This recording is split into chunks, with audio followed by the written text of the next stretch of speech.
Precious sat in her small apartment one evening, staring at her laptop. Her work with Daniel's team had been gaining recognition, and she had just received an email from a cultural exchange program in Seoul. They wanted her to represent Uganda in an upcoming youth leadership forum, an opportunity to share projects and connect with leaders from across the world. At first, she thought it was a dream. Going back to Seoul, returning to the place where everything began, her heart raced at the thought. But then reality struck. Seoul meant J.A. Minute.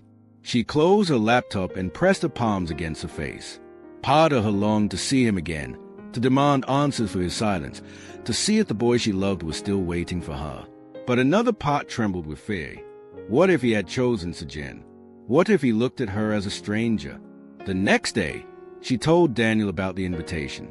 His expression shifted, though he tried to hide the disappointment. "That's incredible," he said, forcing a smile. "You should go. It's your chance to shine." She bit her lip. "But what if—" "You're worried about him," Daniel finished for her. He exhaled slowly, his voice softening. "Precious, I won't lie. It hurts to see you still holding on to him. But maybe this trip is exactly what you need. To know for sure, whether it's your future or your past." Her eyes met his, grateful for his honesty. Daniel was right. The invitation wasn't just about leadership or culture. It was fate giving her a chance to face the truth. That night, she opened the email again. With trembling fingers, she clicked accept. For the first time in months, her heart stirred with something beyond sadness. Not quite hope, but the possibility of it. In Seoul, J.A. Minute was drowning in obligations. Dinner with Sejin's parents had gone exactly as he feared. Talks of marriage, of merging families, of a future he wanted no part of. His father's approving smile during the meal only made him feel more trapped. Later that week, as he sat in the office reviewing documents, one of his colleagues casually mentioned the Youth Leadership Forum. They're inviting leaders from all over the world. I heard there's even a delegate from Uganda. J.A. Minute froze, his pen slipping from his hand. "Uganda?" "Yes," the colleague said. "Some young woman who's been working on cultural development projects. I don't remember her name, but I think it was Precious? Something like that." His heart slammed against his ribs. Precious. Here, coming back to Seoul. He excused himself from the meeting, rushing to the hallway to catch his breath. After months of silence, of aching and doubt, the universe was bringing her back. That night, he sat in his apartment staring at his phone. 100 times he typed out a message. "I heard you're coming. I want to see you." 100 times he deleted it. Would she even want to see him? After everything? After his silence? After the rumors? After Sejin? Still, the thought of her walking through Seoul again, maybe even passing by the cafe where they first met, ignited something in him. He knew then he couldn't let her slip away. Not again. For the first time in months, J.A. Minute felt alive. Precious was coming back, and he was determined to fight for her, no matter the cost. The plane touched down in Seoul just after dawn, and Precious felt her chest tighten as she looked out the window.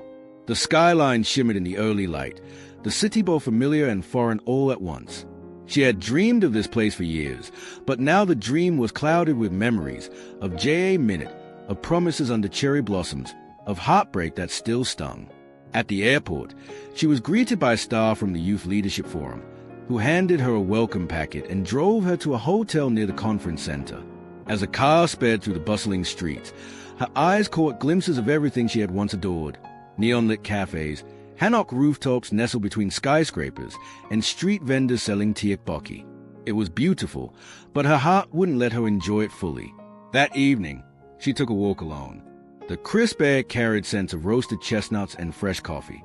Every corner seemed to remind her of J.A. Minute, the way he smiled, the way he made her feel like she belonged. She stopped outside a cafe with glowing lanterns. For a moment, it felt like déjà vu. Her phone buzzed. A message. Her hands trembled as she checked. "Welcome back to Seoul." She froze. The sender's name, J.A. Minute.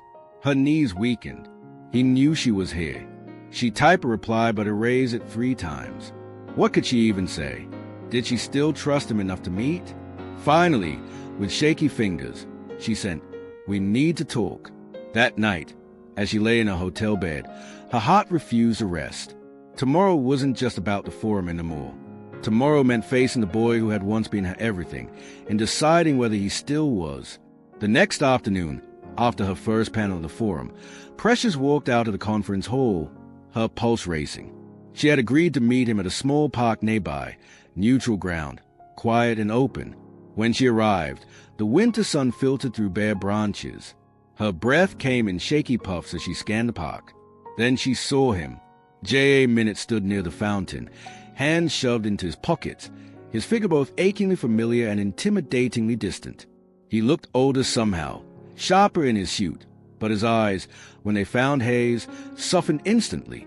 For a moment, they just stood there, the silence stretching between them, heavy with all the words left unsaid.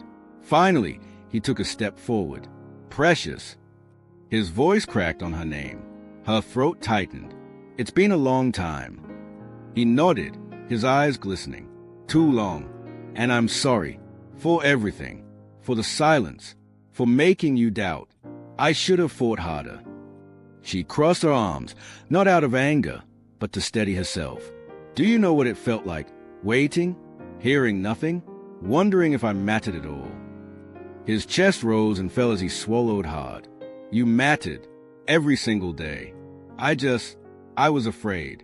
Afraid of disappointing my family. Afraid of losing you. And in the end, I almost lost you because of it. Taze burned her eyes. Maybe you already did. The words cut him, but he didn't look away. Instead, he stepped closer, his voice trembling. Then let me prove I haven't. Give me one chance to make this right. Precious stared at him, her heart a battlefield.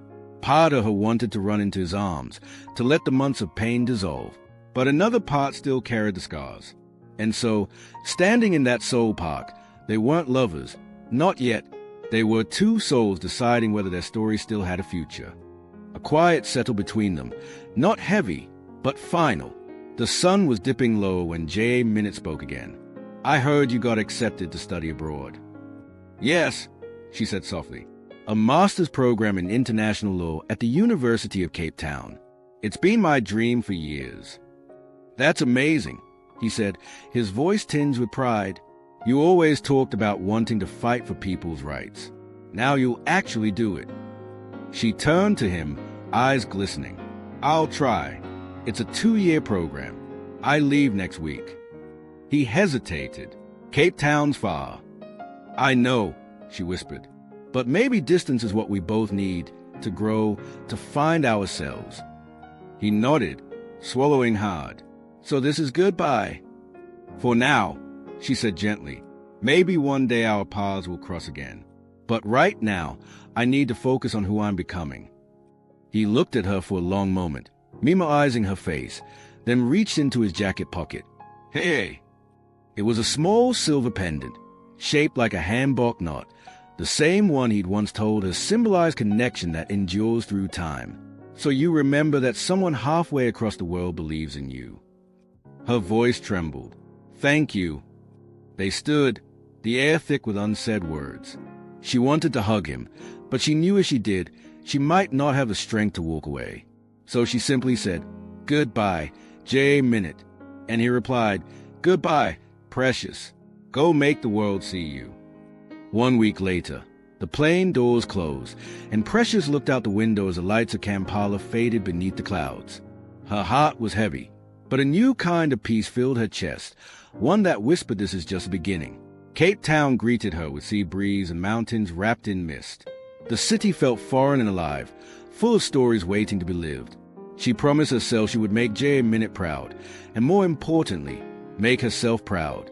She studied harder than ever before, balancing sleepless nights and homesickness with determination. Each time she doubted herself, she touched the pendant around her neck and remembered that conversation in the park. Two souls saying goodbye, but not ending. And as the semesters passed, Precious grew into the woman she'd always dreamed of becoming. By the time graduation approached, she no longer felt lost. She had found her purpose. She was ready for whatever came next. The morning sun rose gently over Cape Town, spilling gold across the campus of the University of Cape Town. The Table Mountain stood tall behind the graduation grounds, wrapped in a soft mist that made the moment feel like a dream. Students in black gowns and colorful sashes filled the courtyard, their laughter echoing through the air. Precious adjusted her cap with trembling hands. The day she had imagined for years was finally here. 3 years ago, she had stepped off a plane with nothing but hope, fear, and a pendant that still hung around her neck. The silver knot JA Minute had given her that last day in the park. She had touched it every morning before class, like a quiet promise that she would not give up. "Can you believe it's over?" her friend Nalidi asked, beaming beside her. Precious smiled. "It doesn't feel real." The sound of drums and ululations carried across the field as graduates tossed their caps, celebrating the end of an era. For a moment, Precious stood still amid the noise, her gaze lifting toward the mountain peaks. The wind brushed against her face, cool and familiar, the same way it had in Kampala that day they'd said goodbye. After the ceremony, she wandered away from the crowd and found a quiet bench overlooking the city. From up there, she could see the ocean, glittering in the distance. She pulled out her phone and opened the old photo she still kept, her and JA Minute laughing outside the school gates, blurry selfies at cafes, his hand half covering his face while smiling. A small, bittersweet smile touched her lips. "So much has changed," she whispered. "But somehow, it still feels like you're part of all of it." A message notification appeared just then, an email from the Korean Cultural Exchange Foundation. Her breath caught as she read the subject line. "Congratulations. You've been selected as one of the Global Fellows for our Human Rights and Cultural Diplomacy program in Seoul." Her heart pounded. Seoul, the very city that had shaped the beginning of her story, the city where she had first met JA Minute. She read the email again and again, hardly believing it. The fellowship would start in 6 months. She would return to Korea, not as a love-struck girl chasing a dream, but as a woman ready to live it. Precious leaned back, eyes closed, a soft laugh escaping her lips. Life really does come full circle. The pendant around her neck glinted in the sunlight. For the first time in years, she didn't feel the ache of distance. She felt ready, for closure, for reconnect for whatever destiny was preparing next. As a breeze carried petals from a nearby jacaranda tree, she whispered, "I'll see you soon, so..." And deep down, though she couldn't explain how, she knew this wasn't just a return to a place. It was a return to the story that had never truly ended. The plane touched down in Incheon International Airport, the soft announcement in Korean echoing through the cabin. Precious pressed her forehead gently against the window, watching as the runway lights blurred into streaks of gold.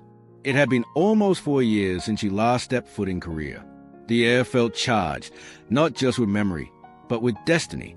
As she walked through the terminal, dragging her small suitcase behind her, a flood of emotions washed over her.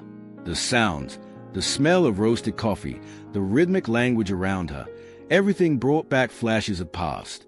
The first snow had just begun to fall over Seoul, dusting the streets with a fragile white glow. Precious stood outside the airport, pulling her scarf tight as her breath formed small clouds in the air.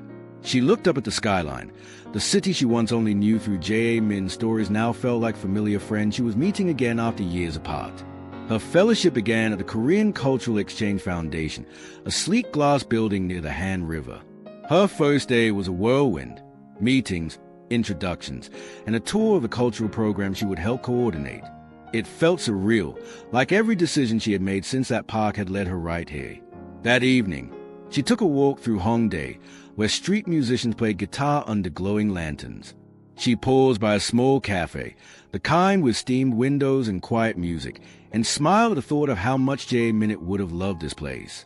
Still chasing stories in coffee shops, "Ho," a familiar voice said behind her. She froze. The world seemed to stop moving for a heartbeat.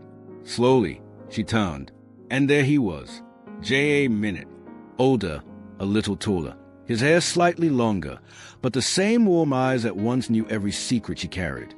He stood a few steps away, holding a takeaway cup, just as stunned as she was. JA Minute, she breathed, her voice barely above a whisper. He blinked, disbelief flashing across his face. "It's really you." For a moment, they just looked at each other, neither daring to move. Around them, Seoul kept living, people laughing, buses passing, but the world between them felt frozen in time. Finally, J.A. Minute spoke, his voice softer now. "You're here." She nodded, smiling faintly. "I'm here. Fellowship program at the Cultural Exchange Foundation." His eyes widened slightly. "You're kidding. I'm part of the design team for one of their projects." I didn't know you were coming." The irony of it all made her laugh softly. Seems the universe did. They both chuckled, and then silent again, but a different kind this time. Not heavy, just full. "Can I buy you coffee?" he asked. Precious hesitated, then nodded, "Only if it's not instant." He smiled, that same, slightly crooked grin that used to undo her, and gestured toward the cafe. "Deal!" Inside, they sat across from each other by the window. The city lights reflected in the glass, casting soft shadows across their faces.